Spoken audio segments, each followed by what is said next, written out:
But I'm impressed with people who've achieved great things largely on their own. Washington commanding the Continental Army, Lincoln guiding the Civil War, Emerson in his laboratory, Edison rather in his laboratory. Not me. I have consistently been surrounded by others, usually smarter, often more experienced, always becoming friends. In business, I chose partners with skills that exceeded mine, proof of which has been their stunning success after I left. As governor, my team helped craft the health plan that insured nearly every citizen in Massachusetts. My wingman, Bob White, counseled me in business, the Olympics, and politics. My counselor, Beth Myers, advised and managed multiple campaigns and administrations.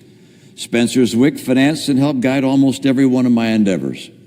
My Senate chiefs of staff, Matt Waldrop and Liz Johnson, built and brilliantly led an exceptional team, and with our policy directors, Chris Barkley and Stephen Newton, crafted and negotiated more legislation that became law than could possibly have been expected for a freshman senator. Mr. President, I ask unanimous consent that the names of my excellent current and former staff members be included in the record as submitted. Without objection. So my life's work has been a group affair.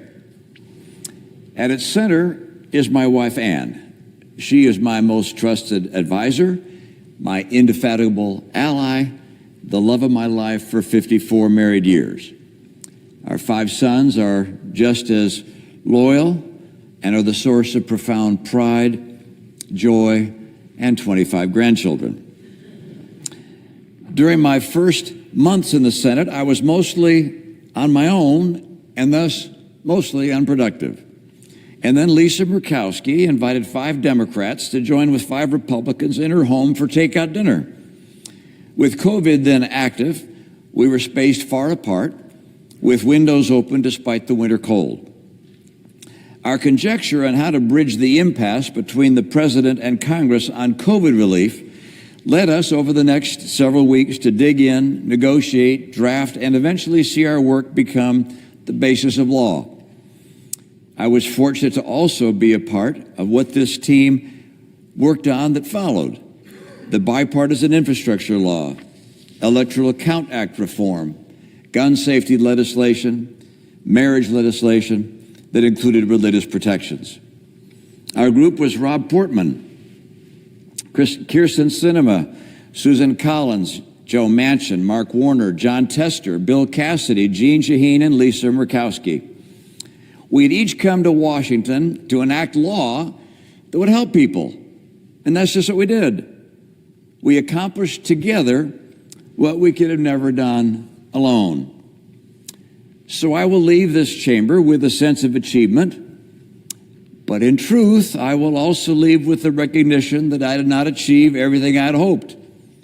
Among other things, the scourge of partisan politics has frustrated repeated efforts to stabilize our national debt. Without the burden of the interest on that debt, we would be able to spend 3 times as much as we do on military procurement.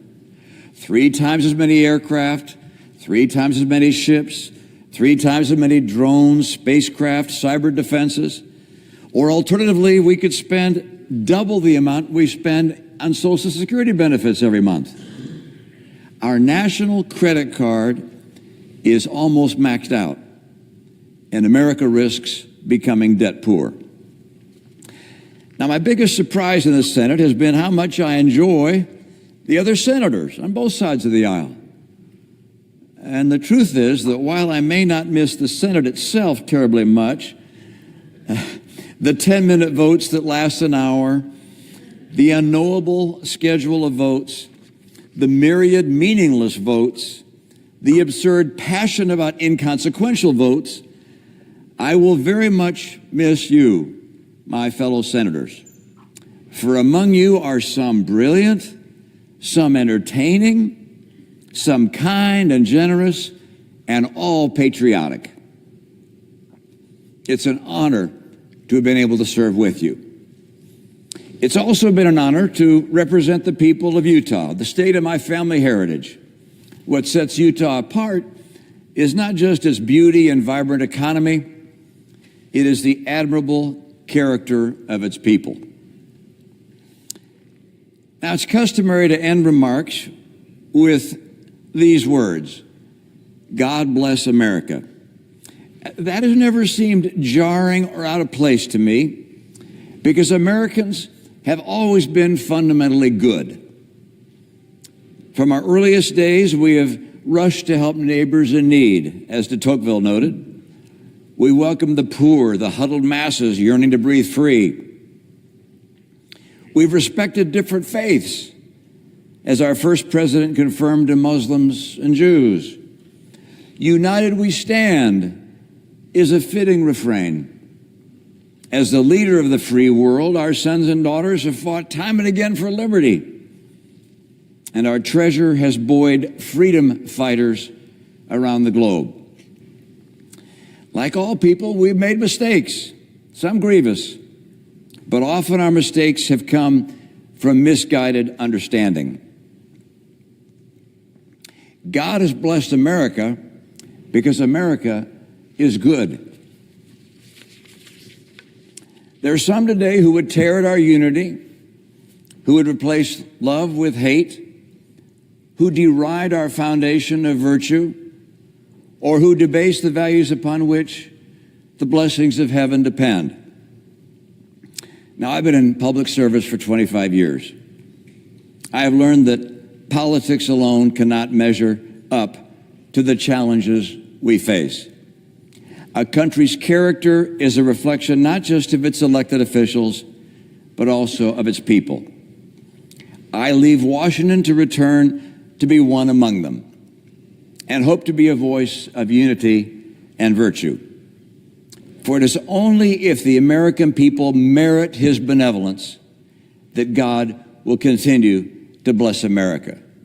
May he do so, is my prayer.